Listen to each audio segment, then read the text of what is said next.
যখনই আমরা সুন্দর করে সুশৃঙ্খলিতভাবে সংঘবদ্ধ হয়ে যখন দাবিটি বাস্তবায়নে আমরা মাননীয় প্রধানমন্ত্রীর দৃষ্টি আকর্ষণ করতে চাই, তখনই একটা গোষ্ঠী আমাদেরকে দমিয়ে দেয়। আমাদের যে সহযোদ্ধারা যে আটকে রাখা হয়েছে তাদেরকে দ্রুত সময়ের ভিতরে ছেড়ে দিতে হবে।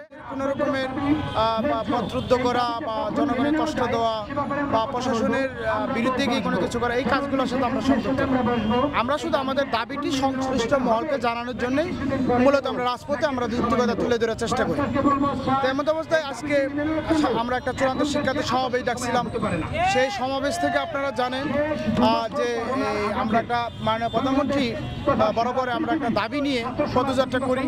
ইতিমধ্যে সেখানে পুলিশ অতর্কিতভাবে আমাদের হামলা করে এবং আমাদের দাবির বিষয়টি তারা প্রত্যাখ্যান করে, বরং আমাদের প্রায় 15 জন শিক্ষার্থী থেকে টেনে হিঁচড়ে তারা থানার ভিতরে নিয়ে যায় এবং সেখানে নিয়ে গিয়ে তাদেরকে আটকে রাখে, গ্রেপ্তার করে।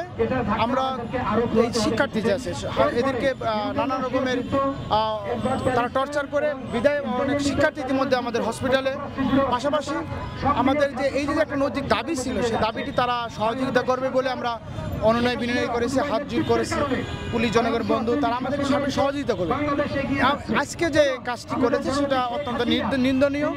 আমরা মনে করি এরকম গর্হিত কাজ থেকে আমরা প্রসঙ্গ বলবো ফিরে আসতে। পাশাপাশি আমাদের যে সহযোদ্ধারা যে আটকে রাখা হয়েছে তাদেরকে দ্রুত সময়ের ভিতরে ছেড়ে দিতে হবে এবং আমরা 10টার মধ্যে একটা আলটিমেটাম দিয়েছি। অন্যথায় 10টার পরে আমরা গণ যে অনশন, সে অনশনের দিকে শিক্ষার্থীরা যাবে। এমন অবস্থায় আমি মনে করি এর ভিতরেই সরকার বিষয়টা আমলে নিয়ে এবং সংশ্লিষ্ট প্রশাসন আমাদের শিক্ষার্থীদেরকে সসম্মানে ছেড়ে দিয়ে আমাদেরকে সুস্থভাবে পড়া টেবিলে ফিরে যাওয়ার জন্য আমরা বিনয় অনুরোধ করছি। বাস্তবায়নটি আসলে আপনারা জানেন, ইতিমধ্যে সরকার একটা নীতিগত সিদ্ধান্ত আমাদেরকে মন্ত্রী মহোদয় জানাইছেন। বিষয়টি মাননীয় প্রধানমন্ত্রী এটা সিদ্ধান্ত দিবেন, কিন্তু বিষয়টি হলে সিদ্ধান্ত কবে দিবেন, আমরা আর কত অপেক্ষা করব? প্রতিনিয়তই তো শিক্ষার্থীদের জীবন থেকে 30টি বছর হারিয়ে যাচ্ছে।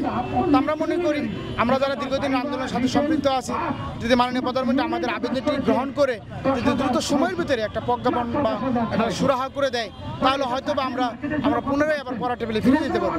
সেই আশা প্রত্যাশা নিয়েই মূলত আমরা আজকের এই দাবি নিয়ে মাননীয় প্রধানমন্ত্রী বরাবর আমরা পদযাত্রা করেছি। আমরা সবসময় দাবিটি বাস্তবায়নের যে প্রতিবন্ধকতা, এটা অন্যতম। কারণ আমরা যখনই আমরা সুন্দর করে সুশৃঙ্খলিতভাবে সংঘবদ্ধ হয়ে যখন দাবিটি বাস্তবায়নে আমরা মাননীয় প্রধানমন্ত্রীর দৃষ্টি আকর্ষণ করতে চাই, তখনই একটা গোষ্ঠী আমাদেরকে দমিয়ে দেয় বা আমাদেরকে মামলা হামলা বা নানা রকম প্রতিবন্ধকতা দিয়ে আমাদেরকে থামিয়ে দেওয়ার চেষ্টা করে।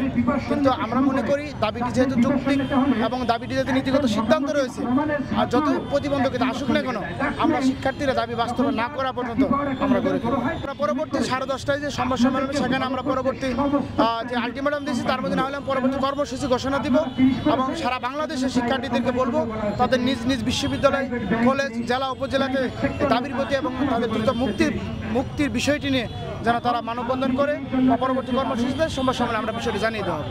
40 থেকে 50 জন শিক্ষার্থী আহত হয়েছে এবং 15 জন শিক্ষার্থী তাদেরকে গ্রেপ্তার করা হয়েছে শাহবাগ থানায়।